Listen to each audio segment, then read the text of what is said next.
We continue now at the top of Daf Lamed Tes Amud Aleph in Mesechet Nedarim. This is Nedarim Daf 39a. On the previous Summah, the Mishnah said that let's say you have a situation of a Mudar Hana, so then if one of the individuals is sick, so the other individual can visit him if he remains standing, but if he sits down, then it's going to be a problem. And the Gemara now says, B'may askin, and what exactly is the case of the Mishnah? If the case of the Mishnah is that the property of the person visiting is prohibited, is usher to the person who is sick, meaning the sick person is the one who is not allowed to derive benefit from the person visiting, so afilu yoshev nami, so he should even be allowed to sit, because the person visiting, he's not giving any benefit when he comes and he visits the sick person, so why can't he come, visit and sit down? And if we're talking where the property of the sick person is usher to the person who's visiting, so he shouldn't be allowed to come in and visit even standing up, because he's going to be getting benefit from the sick person's property by entering his house. And so the Gemara answers, Amar Shmuel says, Shmuel, Liolam b'shenichse mevakar asur nalachola. Really the case of the Mishnah is where the property of the person visiting is usher to the sick person is not allowed to get benefit, and the Mishnah is talking specifically of a makam shenol and schar yeshiva. We're talking about in a place where people get paid to visit if they sit down with the sick person. But if they visit and they stand up, they don't sit down, then they normally do not get paid. And so therefore, if the mevaker stands up, he's not doing anything that really is considered to be of monetary benefit to the sick person, and that is permitted. But if he comes in and he sits down, that's something that people normally get paid for. So if he does that for the chola, that's considered giving him a benefit that is a monetary, a benefit that has monetary value, and therefore that is prohibited. But the Gemara continues, my Pascha, why is the Mishnah making this distinction without any qualification? Why is it that we're talking in a place where you take wages for sitting, but you don't take wages for standing? Why should there be such a distinction?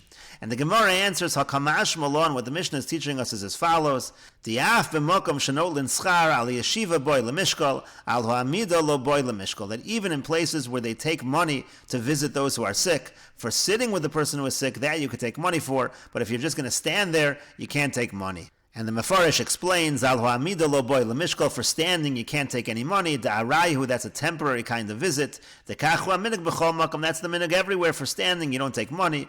Ulahachi omer avalo yoshev, that's why when you visit you could stand but you can't sit. De'keven delek aschar al ha'amida, since you don't get paid anyway for visiting and standing, lo mahani le'klal, that is not considered to be a benefit. And the Gemara continues, V'ba Yasem, if you want, we could say another answer. Rabbi Shimon ben Elyakim. The answer follows what Rabbi Shimon ben Elyakim said, Gezeira shema yisha ba'amida. In another context, he said there's a gezeira that maybe the person will be there longer than necessary, will stand there longer than necessary. Hachanami, over here also, Gezeira shema yisha b'yeshiva. The problem with sitting is, we're afraid that the person will sit there longer than necessary. And the Mefarish explains,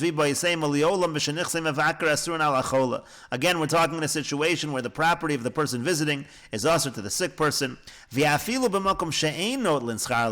we're talking even in a place where you don't normally get paid for sitting, and still sitting is going to be a problem. With the that which you said, if that's the case, he should be able to sit also. There was a statement Rav Shimon ben Elyakim makes later on regarding the Shemitah year, where he talks about the fact you might stand there longer than necessary. Here also, we're afraid that when he's visiting the sick person, he will sit longer than necessary. And if he delays there and sits there longer than necessary, it is certainly going to be a benefit for the sick person. That's why he's not allowed to sit with him. So if you're going to ask, so also standing there, maybe he'll stand there longer than necessary. Maybe he'll stand too long. That's not difficult. Because over there, over there in the case of the Shemitah where he's eating from the fruits of the field, so then you could say, since he's already over there eating, he'll delay, he'll stay over there longer than he's allowed. Even though he's standing, he'll stay longer. But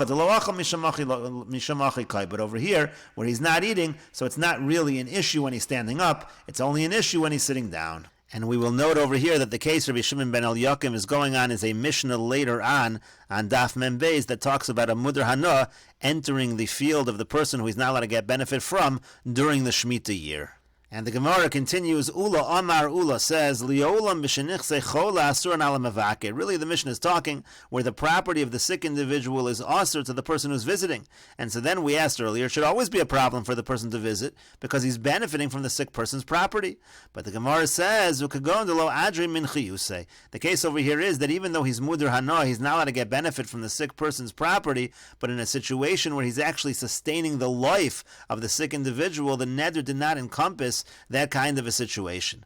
But the Gemara says, Yachi if so, afilu yoshev nami, then he should be allowed to sit as well. Why is he only allowed to stand? Why is he not allowed to sit? And to that the Gemara answers, Ha'efshar ba'amida. The reason is because it is sufficient, it's possible to keep him alive by visiting and standing, and therefore sitting is considered extra, and he's not allowed to benefit in that fashion. And the Gemara continues, Meisvei, we have a question from the following Braisa. Cholahu nichnas levakro, chola beno, shoalo b'shuk. It says if he becomes sick, so then he's allowed to enter his house and visit him. But if his son becomes sick, so then he can't enter the house and visit. He can only ask about him in the marketplace. And so the Gemara says, B'shalama l'ula, I understand according to Ula, the distinction between the person himself and his son. Da'amar b'shenichse chola asur ala mevakr, because Ula says that the case of the Mishnah, and we're assuming the Braisa as well, the case is when the property of the sick person is prohibited to the person visiting, and therefore it's only allowed, it's only allowed in a situation where we assume the neder did not encompass things that involve keeping the person alive. That's why he's allowed to visit and go into his house, because it helps to keep the chola alive. So Shapir, so then it makes sense that that's only true by the chola himself, but if the person's son is sick, so then the neder still applies and he cannot enter his house. He can only ask about him in the marketplace. We can understand this distinction according to Ula. Ela l'Shmuel, but according to Shmuel, he says that the Mishnah is talking about a situation where the property of the one visiting is usher to the chola, and it's saying that the person who is visiting is allowed to come in and he's allowed to stand, but he can't sit because then he's giving benefit to the sick person. But ma'ishnahu, beno, but what's the difference if he's sick or if the guy's son is sick? It should make no difference if we're talking about a case where it's the property of the mevaker usher to the chola. What difference does it make who is sick? And the Gemara answers, Amar Loch, so Shmuel will say to you, Masnisin b'shenichse mevaker asur al achola. I was only saying the Mishnah is talking about when the property of the mevaker is asur to the chola. That's the Mishnah.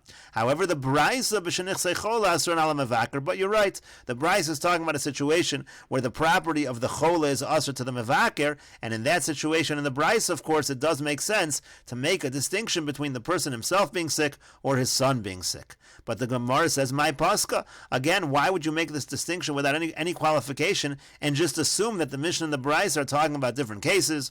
Amar Rava, so says Rava, Shmuel reasons as follows, and we will continue with this discussion in the next video on Daf Lamed Tes Amud Beis.